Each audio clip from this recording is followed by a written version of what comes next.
Boa noite a todos, graça e paz do Senhor Jesus, aleluia, louvado seja Deus. Igreja, irmãos, amados, eu quero trazer um texto bíblico hoje aqui,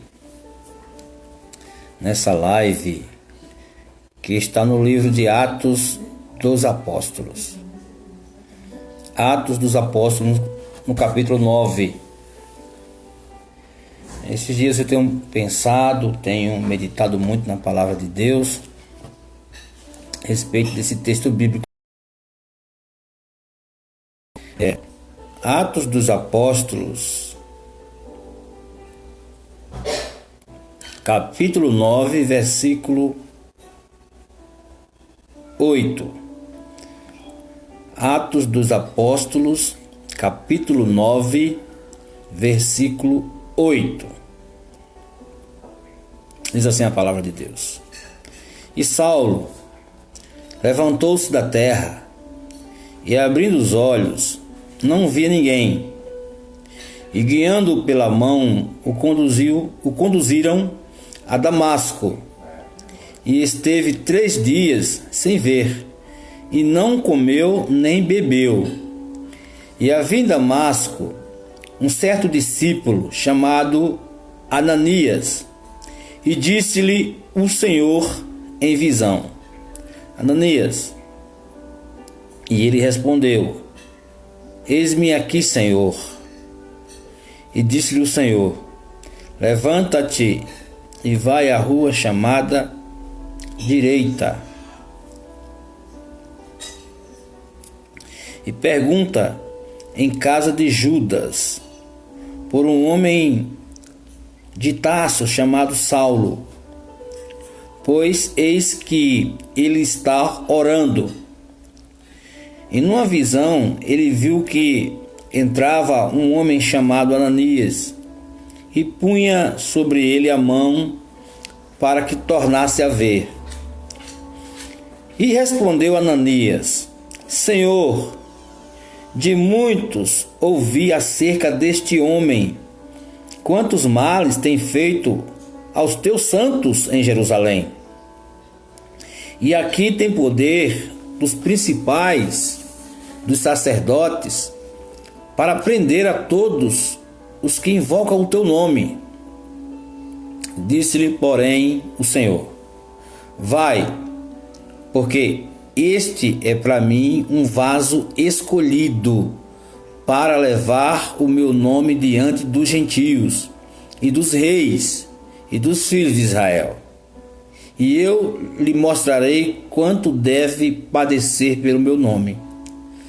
Ananias foi e entrou na casa, e impondo-lhe as mãos, disse: Irmão Saulo, o Senhor Jesus, que te apareceu no caminho por onde vinhas, me enviou para que tornasse a ver e sejas cheio do Espírito Santo.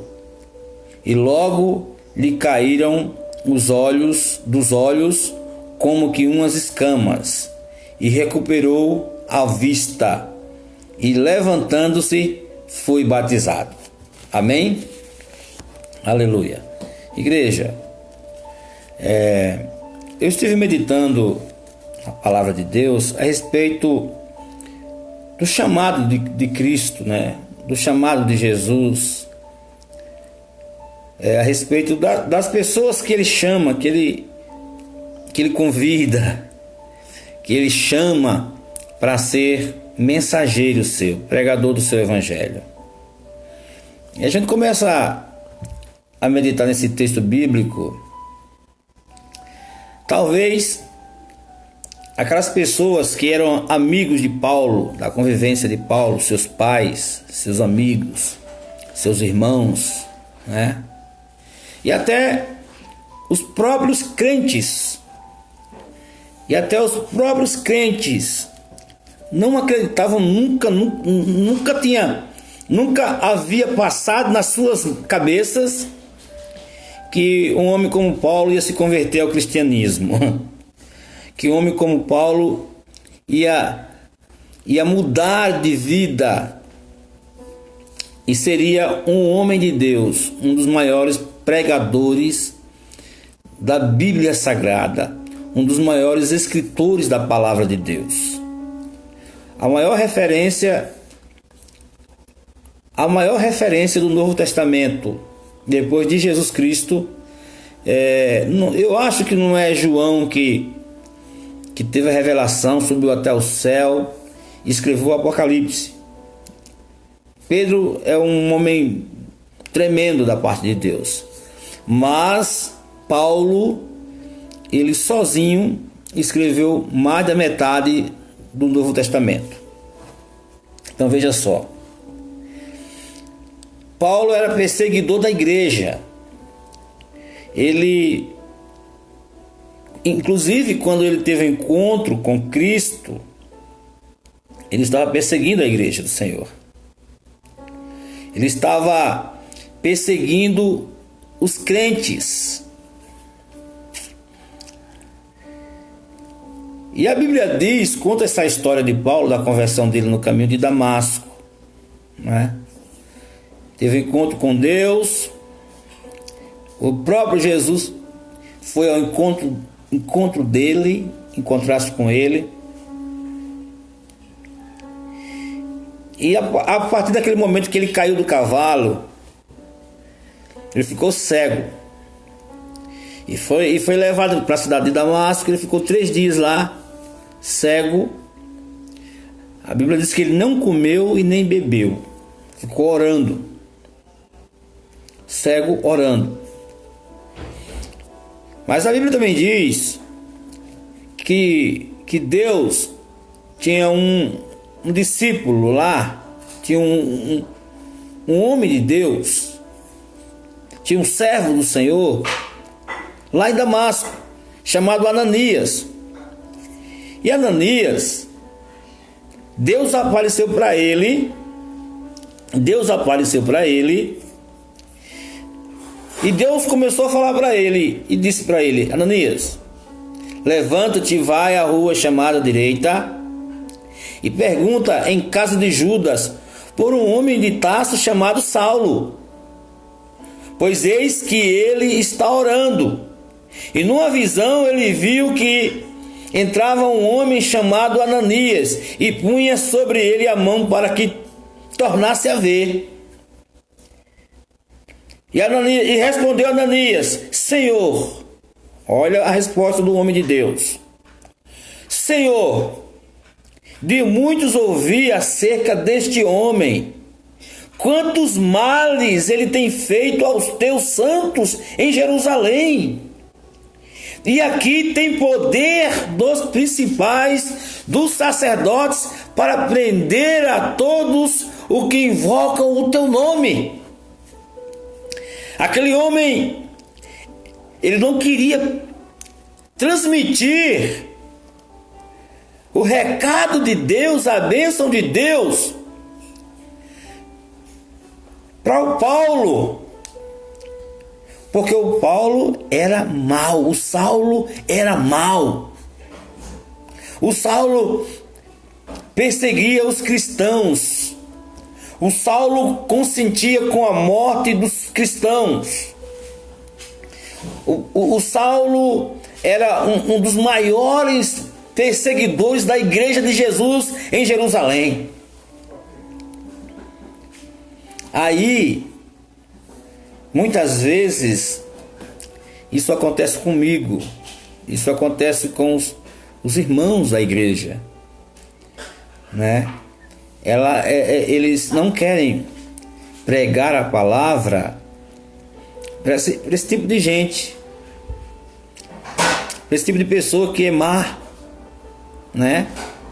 A gente às vezes olha para as pessoas, olha para alguém e diz: ó, esse aí nunca vai ser crente, esse nunca vai aceitar Jesus, esse não vai dar para nada. Irmão, o nosso pensar não é o pensar de Deus. O pensar do Senhor é diferente. Deus enxerga algo bom naquilo que é ruim, irmãos. Deus enxerga algo bom naquilo que é ruim, nessas pessoas que muitas vezes a gente não quer perder o nosso tempo para ajudar, para pregar. A gente não confia nessa pessoa, a gente não quer confiar. Mas eu quero dizer para você, Deus, Ele não pensa como pensa o homem. Deus, Ele sabe o que faz. E as pessoas desprezadas pela sociedade, as pessoas que são desprezíveis, pessoas que nós mesmos não consideramos, não valorizamos. Talvez você diga, mas Paulo era um homem de autoridade dos principais sacerdotes. Daqui a pouquinho eu vou falar de outra pessoa rapidinho, para a gente fechar aqui essa live. Veja bem, igreja. Que coisa interessante. Que coisa interessante. A Bíblia diz que ele orou. Ananias entrou na casa, orou, com medo, com medo do Paulo, do Saulo. Orou por ele e ele se converteu ao Senhor. Ele voltou a ver. Versículo 18 aqui do capítulo 9. Veja bem. E logo lhe caíram dos olhos como que umas escamas, e recuperou a vista. E levantando-se, foi batizado. Olha aí. Veja que decisão desse homem. Veja que homem decidido, igreja. Veja que coisa tremenda. Veja que coisa tremenda. Essa pessoa que ninguém acreditava nele, que ele um dia servisse a Cristo, porque ele era perseguidor da igreja. Quando ele se levantou, igreja, preste atenção. E logo, versículo 18, e logo lhe caíram dos olhos como de umas escamas, e recuperou a vista, e levantando-se, foi batizado.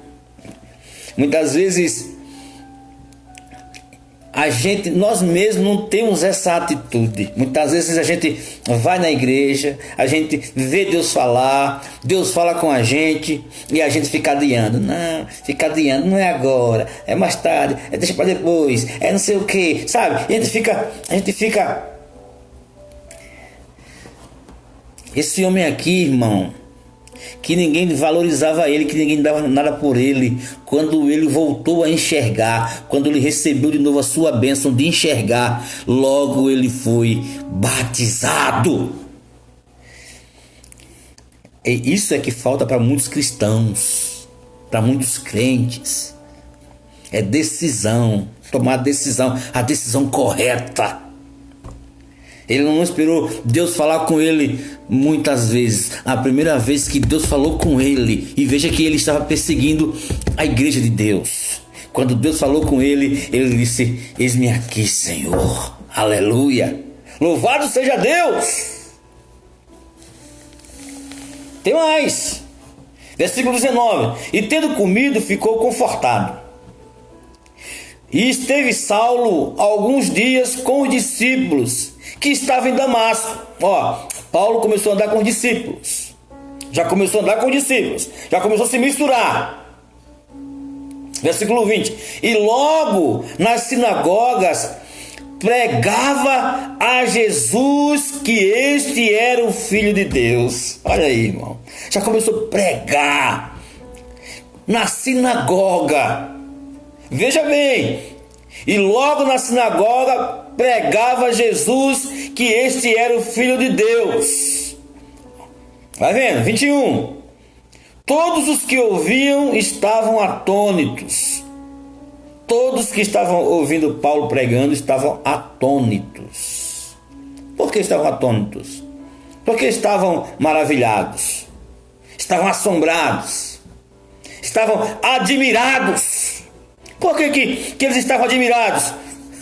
Por que eles estavam admirados com ouvindo um homem pregar a palavra? Olha o que eles diziam: não é este o que em Jerusalém perseguia os que invocavam este nome? E para isso veio aqui, para os levar presos aos principais dos sacerdotes. Ó, irmão, veja que coisa interessante. Todos que ouviam estavam atônitos, admirados, e diziam: não é esse o perseguidor? Né? Aí talvez as pessoas olhem para você, ou para alguém aí que ainda não se converteu ainda, né?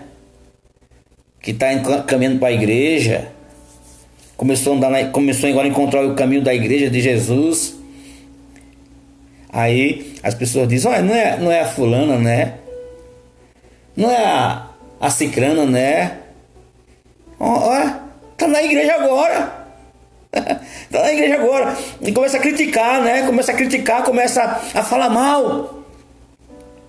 E elas dizem assim: ó, fez tudo que era errado, matou, roubou, se prostituiu, fez tudo isso, e agora está indo para a igreja. As pessoas falam assim. E aqui eles ficaram admirados com Paulo. Eles ficaram admirados com Paulo, porque Paulo mudou de vida, Paulo mudou de atitude, Paulo começou agora a fazer caminhos diferentes. Caminhos diferentes. E agora, Paulo agora começou a fazer a vontade do Pai. As pessoas não acreditavam, mas Paulo começou a fazer a vontade de Deus. Aleluia! E as pessoas vão ficar admiradas com você, irmão, irmã.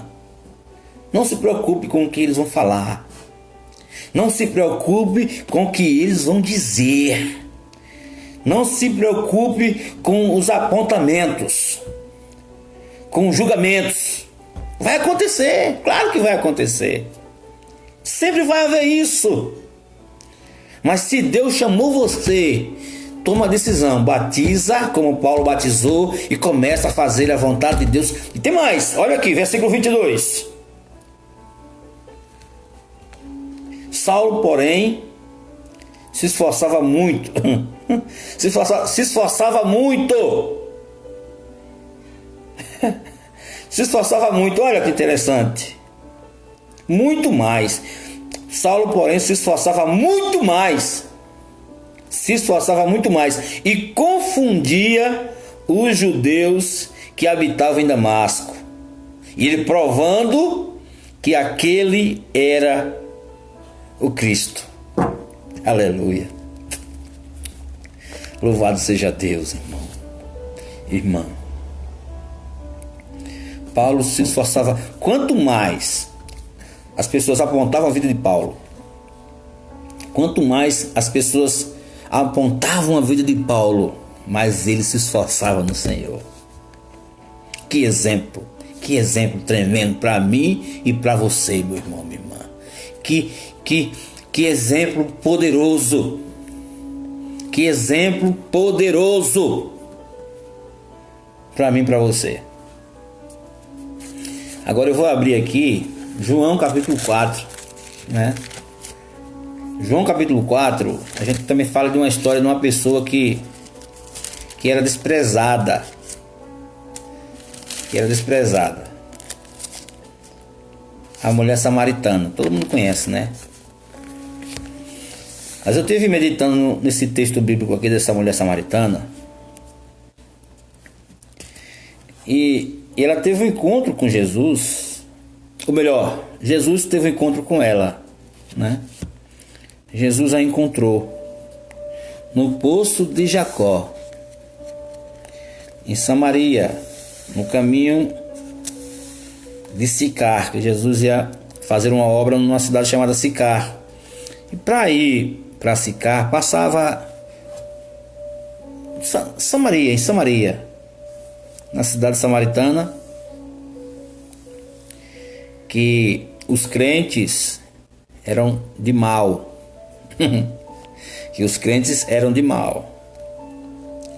Porque os crentes desprezavam os samaritanos. Os judeus desprezavam os samaritanos. Veja bem. E no caminho, a Bíblia diz que por volta da meio-dia, Jesus parou porque estava cansado da viagem e foi beber água no poço, meio-dia. O sol escaldante, né? O sol tinindo, no horário mais quente do dia, meio-dia. Primeiro, eu pergunto para você, o que uma mulher fazia meio-dia num poço para tirar água? Primeiro, porque meio-dia não tinha ninguém para criticá-la, para olhá-la de alto a baixo. Porque quem vai pegar água no poço, naquela época, ia logo cedinho, solzinho frio, né? Solzinho frio. E aquela mulher ia já meio-dia para não encontrar com as outras mulheres. Porque aquela mulher que estava meio-dia ali era uma prostituta, irmãos. Ou melhor, no mínimo, era uma mulher adúltera, né? E aí, ela estava lá porque não queria ver ninguém. Para ninguém olhar para ela, para ninguém apontá-la, para ninguém olhar do alto a baixo para ela, olhar com um olhar atravessado. E ela foi lá, e quando ela estava lá, Jesus foi lá falar com ela. Jesus foi encontrar com ela. Irmão, quando Jesus vem ao seu encontro, quando Jesus encontra você, é para mudar a tua história. Ele muda a tua história. Como ele mudou a história de Paulo, de Saulo. Ele mudou a história dessa mulher aqui. Veja bem, como nós somos muito bons em criticar e olhar o defeito das pessoas, principalmente nós que somos religiosos, né? Principalmente nós que somos religiosos, que queremos muitas vezes ser melhor do que as outras pessoas. E aí, Jesus não tinha esse preconceito. Jesus foi lá ao encontro dela. Irmão, se Jesus não tem esse preconceito, por que nós devemos ter esse preconceito? Agora vamos analisar a vida dessa mulher. Talvez a gente exclua esse tipo de gente do nosso, né, do nosso caminho. A gente não quer amizade, a gente não quer conversa, a gente não quer papo. Porque ela era uma mulher adúltera, prostituta. E vamos analisar um pouco a história dessa mulher. A Bíblia diz que o próprio Jesus revelou para ela que ela já tinha tido 5 maridos. E Jesus disse para ela: você está com esse agora, com esse 6º aí, mas ele não é seu marido. Veja bem, já tinha casado 5 vezes, e o que ela estava agora não era marido dela, era marido de outra mulher. Vai vendo, 6 maridos. Agora vamos analisar aqui a vida dela. Quantas vezes você já casou? Quantas vezes você já se separou? Imagina aquela mulher tinha casado 5 vezes e todos os 5 casamentos foram por água abaixo. Imagina, irmão, que estado psicológico aquela mulher vivia. Imagina a situação daquela mulher com 5 casamentos destruídos. Você já parou para pensar nisso? A gente às vezes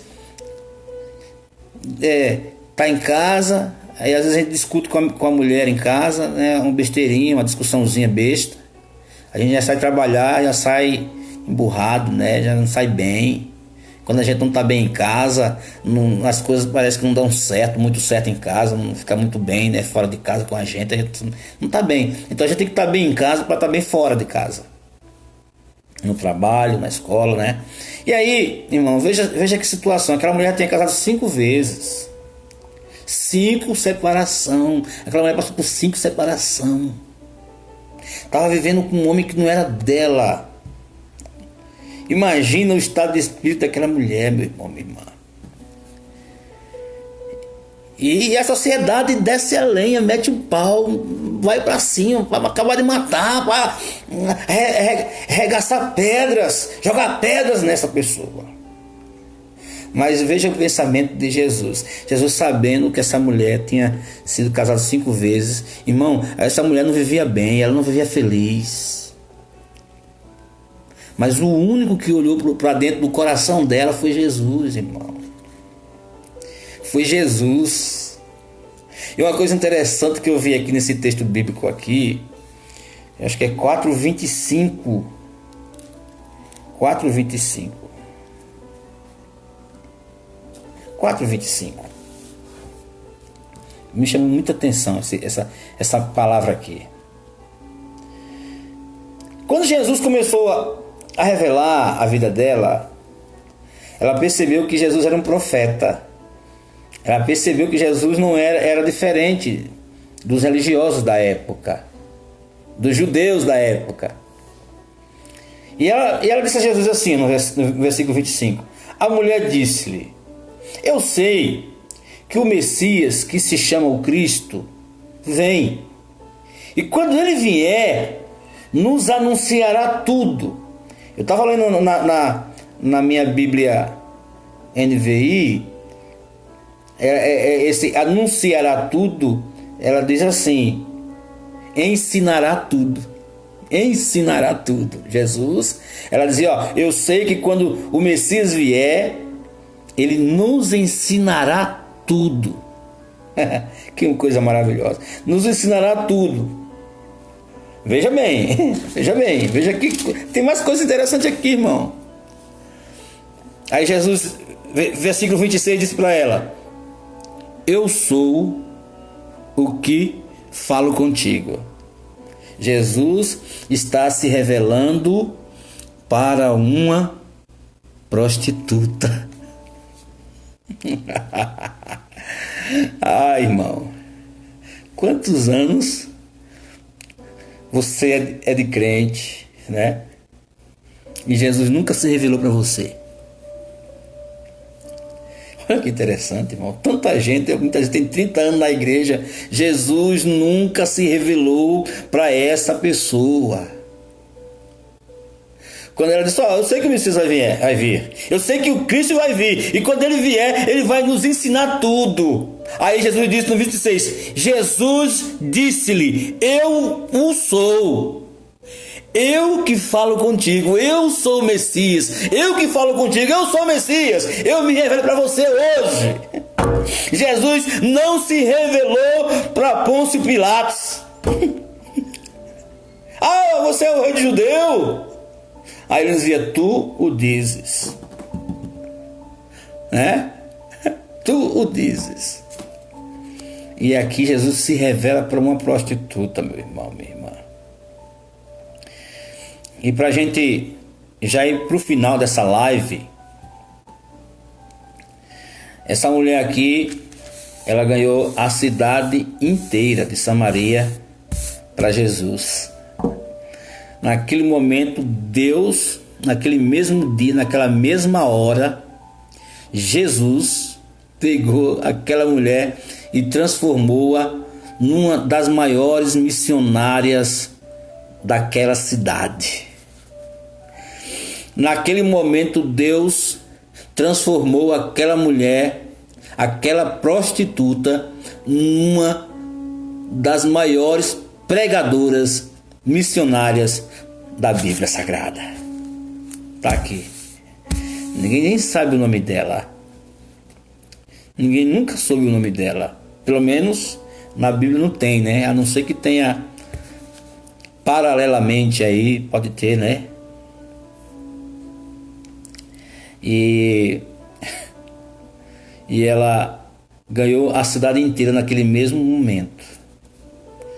Quando Deus se revelou para ela, ela mudou sua atitude, meu irmão, minha irmã. Ela foi lá, entrou na cidade, correndo e foi lá anunciar. Disse: olha, vem, o Filho de Deus, o Messias está aqui, vem. Aquele alvoroço chamou a cidade inteira. E as pessoas vieram ouvir Jesus falar. E quando Jesus falou, meu irmão, minha irmã, a Bíblia diz que algumas pessoas se levantaram para ela e disseram assim: olha, eu não estou crendo apenas porque você falou, mas porque eu estou vendo, nós estamos vendo que Ele é o Filho de Deus. Agora, não é só porque você fala, é porque nós vimos o Rei, nós vimos o Filho de Deus, nós conhecemos o Messias. E aquela cidade se converteu ao Senhor, irmão. Acreditou que Jesus é o Filho de Deus. Jesus é o Filho de Deus. Usou aquela prostituta que ninguém valorizava, que ninguém queria conversa, que ninguém dava nada por ela. Discriminada pelos crentes, discriminada pelos judeus, discriminada pelos próprios samaritanos. Mas Deus mudou a história dela. Deus usou essa pessoa improvável, essa pessoa que ninguém nunca pensaria um dia que ela ia deixar das suas maracutaias, né? E fosse servir ao Senhor. Depois de 5 casamentos destruídos, morando com um marido que não era dela, irmão, não é fácil. Veja que situação difícil. Você nunca imaginava isso, irmão. Olha, começa a pensar alguém que você conhece parecido assim, que ninguém valoriza, que ninguém dá nada por ela. Aí Deus contraria todas as estatísticas, né? Deus contraria o Ibope, o Datafolha, e Deus faz coisas grandes, transforma a vida das pessoas. Então vamos valorizar o próximo, vamos dar oportunidade àqueles que ninguém dá nada por eles. Deus quer usar esse tipo de pessoas, porque muitas vezes nós, pastores, homens de Deus, apóstolos, né? Apóstolos, bispo, conde, anjo. Às vezes a gente só quer, a gente olha para a pessoa e vê a pessoa toda certinha e diz: ó, essa daí dá, viu? Essa aí dá para ser um obreiro, um pastor, uma pastora, né?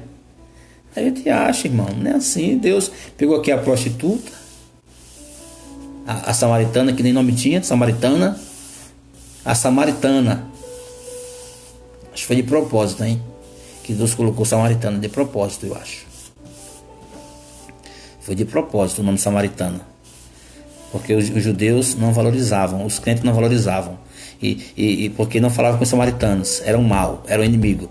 E Deus colocou aqui, ó, a samaritana, que é para quebrar todos os tabus, todos os preconceitos, como usou Paulo, como usou o apóstolo Paulo, que também ninguém nunca acreditaria que o apóstolo Paulo seria um dos maiores pregadores do mundo atual, passado, no que virá, ainda no tempo que virá. Ninguém vai ser como Paulo. Amém? Então vamos valorizar, vamos acreditar nas pessoas. Eu sei que muitas vezes nós somos decepcionados, mas se nós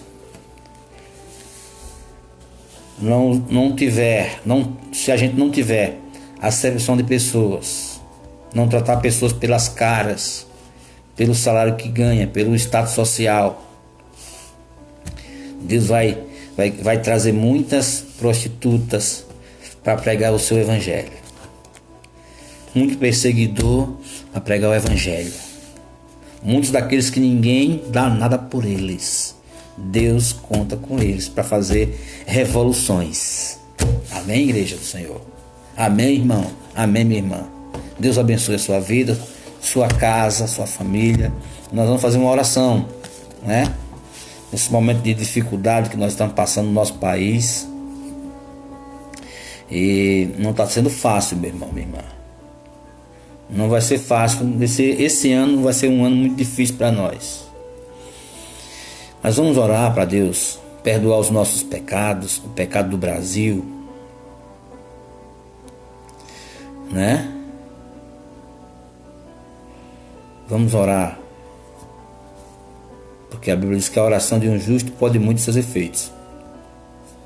Talvez você, quando a Bíblia diz assim, vamos orar porque a oração do justo é poderosa em seus efeitos, pode muito seus efeitos. Aí às vezes você olha para você, para dentro de você assim, e diz, mas eu não sou justo. Deixa eu falar para você uma coisa.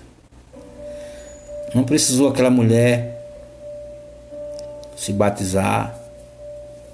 Não precisou aquela mulher ter carta de membro. Não precisou nada. Não precisou nada para Deus usar ela. Porque quem justifica a minha vida, quem justifica a tua vida é Jesus, irmão, irmã. Sabe? Muitas vezes a gente fica se acusando demais. A oração do justo, mas você é justo, só por quê? Porque Jesus Cristo com seu sangue te livrou de todo pecado. E quando Ele limpa você de todo pecado, você é justificado pelo sangue de Jesus. E chegou a hora de você usar a palavra da oração em seu favor, em favor da sua casa, da sua família, do seu país, do mundo inteiro. Amém? Vamos orar. Feche seus olhos. Senhor nosso Deus e nosso Pai. Nesse momento nós oramos, Pai, ao Senhor. Nós levantamos a nossa voz a Ti, Pai, porque o Senhor é a razão de nós estarmos aqui hoje. Sabemos que estamos passando por momentos difíceis, mas mesmo na dificuldade o Senhor nos dá alegria. Mesmo na dificuldade o Senhor nos abençoa. Em meio à dificuldade que o Senhor faz os maiores milagres, meu Deus. Então, Senhor, no nome de Jesus, nós te apresentamos, Pai, os nossos familiares, Pai. Apresentamos os nossos filhos. Apresentamos, Senhor, a nossa esposa, o nosso marido. Quem é homem, apresenta a esposa. Quem é mulher, apresenta os maridos. Quero apresentar também, Senhor, diante de Ti, meus pais, meus avós, que estão também no grupo de risco, né? Meus tios, meus amigos. Queremos apresentar, Senhor, a cidade de Sorocaba. Queremos apresentar o Brasil, Senhor. Queremos apresentar, Senhor, o Nordeste, que vão ser os estados mais sofredores por conta da crise financeira que está para vir sobre o nosso país. E nós queremos pedir que a graça do Senhor, a bênção do Senhor, que o Teu perdão, Senhor, seja derramado sobre nós, Pai, sobre o nosso país. Que venhamos nos arrepender dos nossos pecados, dos nossos erros, da nossa falha, Deus. Perdoa, Senhor. Nós temos visto o desastre que tem sido, Senhor, nos outros países aí, tanta morte, tanta tristeza. Mas nós não queremos passar por tudo isso, Senhor. Talvez muita gente não suporte passar por tudo isso, com tanta gente, Senhor, querida, gente querida, partindo, Senhor, por conta de um vírus. Oh Deus Todo-Poderoso, tenha misericórdia do Brasil, tenha misericórdia do nosso país, tenha misericórdia do nosso presidente da República, tenha misericórdia dos políticos, Pai, que querem fazer alguma coisa pela nossa nação, das autoridades, Pai, constituídas que querem fazer alguma coisa pela nossa nação.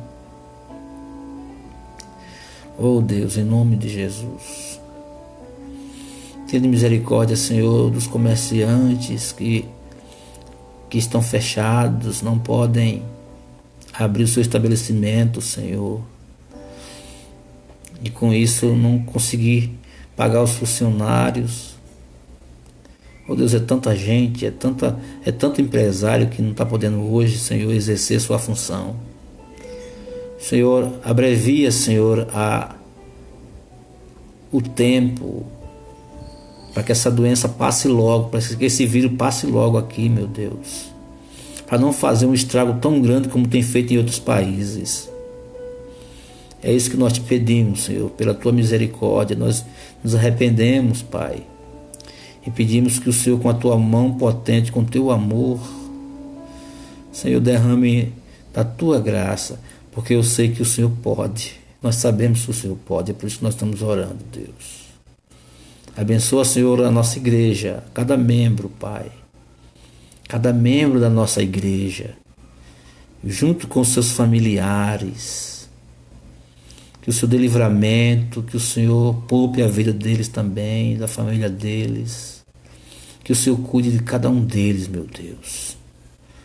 Em nome de Jesus. Abre porta, meu Pai, em meio à dificuldade, em meio a esse blackout. Abre porta, Senhor. Abençoe grandemente em nome de Jesus. Obrigado, Deus abençoe e até a próxima.